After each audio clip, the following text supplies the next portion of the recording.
Welcome, friend. Tonight, we're taking a quiet walk into one of Vancouver's oldest and most mysterious corners, a small patch of land hidden in the mist, where the past still lingers in the tide. This is Deadman's Island, a place of legends, loss, and the kind of quiet beauty that only British Columbia can hold. So, settle in. Let the fog roll over the harbour lights. Take a breath.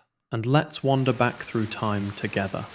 If you enjoy stories like this, calm, eerie, and steeped in history, please take a moment to like this video and subscribe to Chillframe. It helps this channel grow, and it lets me keep bringing you more quiet journeys into the forgotten corners of our world. Now, let's begin. Long before the skyline rose from the edge of Burrard Inlet, this narrow body of water was a place of quiet abundance. Salmon shimmered silver beneath the tide, sea lions barked along the sandbars, and in the misted forest that once stretched unbroken from the coast range to the sea, the Coast Salish peoples lived in rhythm with the currents and seasons. To them, every cove and headland possessed its own breath, its own story. The small island tucked inside the harbour, what settlers would later call Deadman's Island, was known by many names across overlapping languages. Some elders spoke of it as a spirit place, a threshold where the world of the living thinned and the world of the ancestors began. It was here, tradition says, that warriors who had died in conflict or from the wasting sicknesses brought by early contact were laid to rest. Cedar, the sacred tree of life, shaped their coffins and their memorial poles. The dead were placed high in the branches, protected from scavengers and from the damp earth below. The island's trees became a gallery of souls, hundreds of bent wood boxes resting among boughs that whispered in the salt wind. The people of the inlet did not set foot there lightly. Children were told to keep their eyes down when paddling past, to avoid drawing the gaze of those who slept above. At dusk, when the sun bled into the sea and the fog began to move, they said you could hear the spirit voices that travelled with the mist.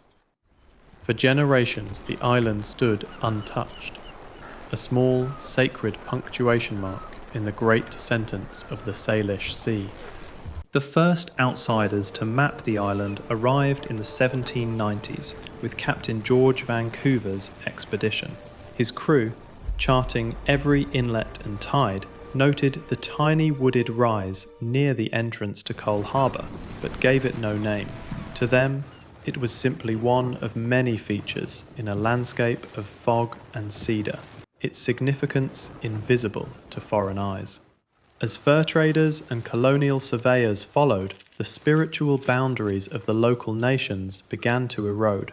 By the mid-1800s, logging crews from the fledgling settlement of Moodyville crossed the harbour to cut timber from the island's slopes. They camped among the cedar poles that held the old burial boxes, sometimes burning the fallen ones for cooking fires.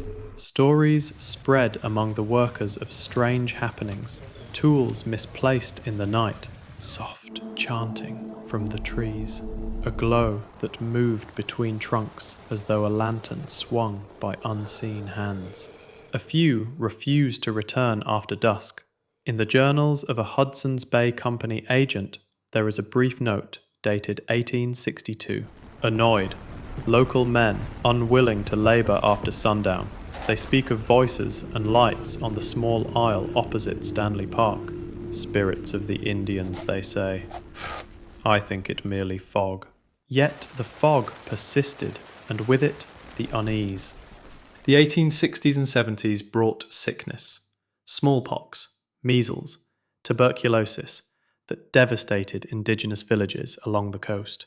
Missionaries and colonial officials, unprepared or unwilling to help, sometimes used the small islands of the harbour as quarantine zones.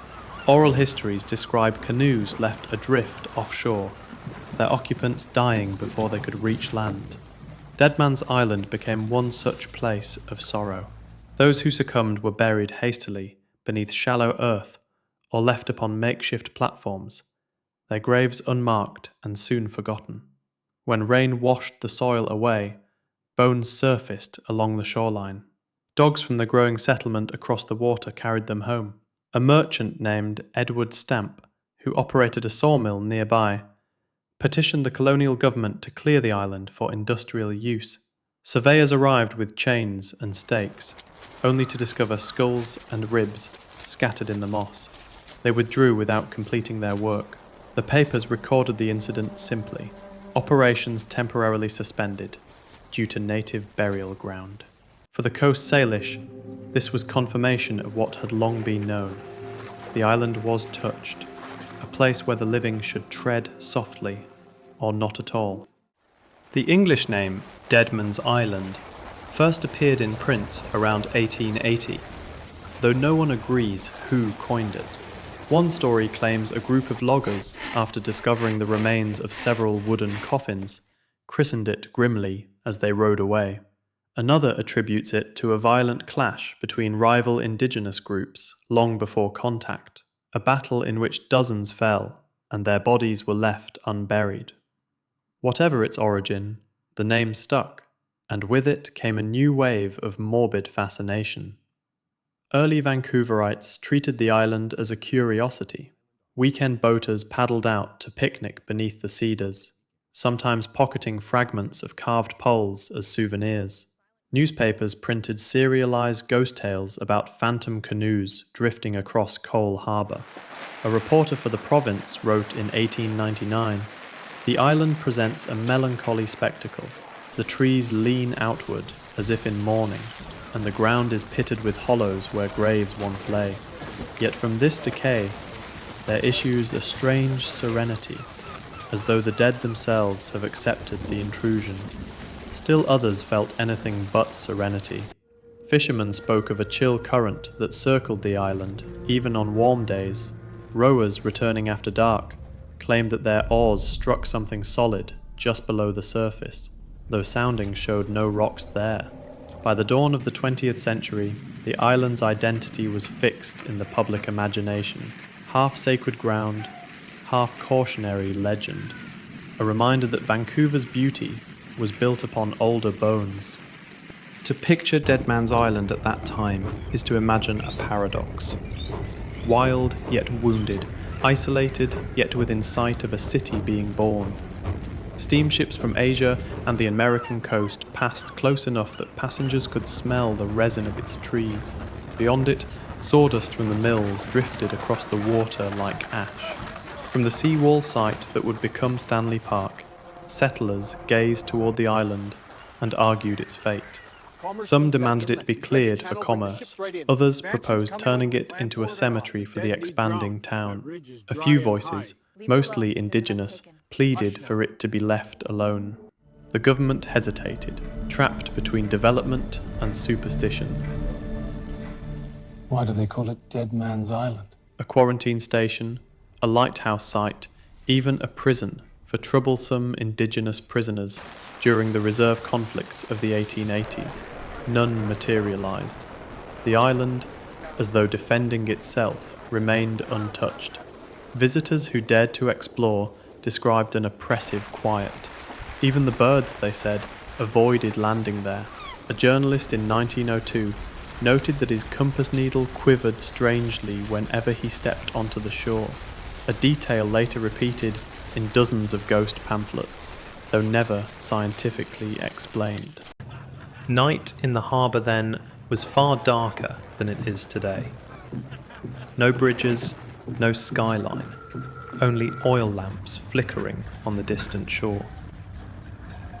Those who rode home late from the taverns of Gastown sometimes found themselves enveloped in sudden fog. Out of that whiteness, the island would appear. A darker shape, trees bearded with lichen, the faint outline of a beach. They told of hearing paddles dip in water where no canoe could be seen, of voices speaking old dialects, rising and falling with the swell. A tugboat captain, interviewed in 1910, swore he saw figures carrying lanterns along the shore at 3 in the morning. 5 or 6 men walking single file, then vanishing all at once. Skeptics dismissed these tales as reflections of city lights, tricks of fatigue, or the influence of alcohol. But even the skeptics admitted that Cole Harbour's fog possessed a peculiar weight, as if carrying memory within it. By the dawn of the 20th century, Vancouver was transforming from frontier outpost to Pacific port. Yet, Deadman's Island remained a pocket of the old world, a stubborn remnant of cedar and soil in a sea of progress. The city pressed against it from all sides, hungry for space, while the spirits of its past refused to yield. Soon, new forces would claim the island in the name of empire and defence, building barracks and batteries upon ground once reserved for the dead. But that belongs to the next chapter, the age of sailors, searchlights, and ghosts in uniform.